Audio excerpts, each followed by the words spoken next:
ছেলে কই? শুভ সকাল বন্ধুরা, আজ হচ্ছে 1 জানুয়ারি। Happy new year. তার জন্য ছেলে আজকে সকাল সকাল কচুরি নিয়ে এসেছে।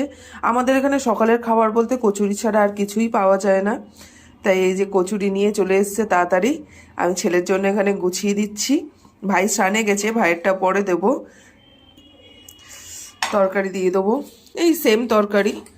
আমাদের এখানে শুধু এই ব্রেকফাস্টটাই পাওয়া যায়, মনে আছে 4-5টা দোকানেই শুধু কচুরি থাকে, আর কিচ্ছু পাওয়া যায় না। তাই 1 জানুয়ারি বলো আর 25শে ডিসেম্বরই বলো না কেন, কচুরি হচ্ছে স্পেশাল খাবার। তাই এই যে এখানে কচুরি ছেলের জন্য গুছিয়ে নিলাম। আর ছেলে এনেছে মিষ্টি, এই যে এখানে রয়েছে মিষ্টি। এই মিষ্টিগুলো যদিও আমি খাই না, ভালো লাগে না খেতে, কালো কালো দেখতে কেমন একটা। তাই এই যে ছেলের জন্য এখানে গুছিয়ে নিলাম। ছেলে ওদিকে মনে হয় কম্বল ভাঁজ করছে, ছেলেকে গিয়ে দেবো। চলো,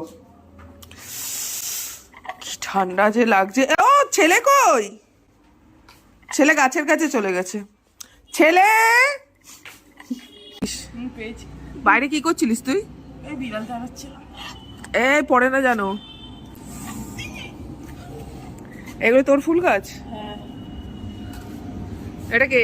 চন্দ্রমল্লিকা, গাঁদা ফুল ওই দিকেও রয়েছে। আজকে ব্রেকফাস্ট কেমন? প্রতিদিনের মতন কচুরি।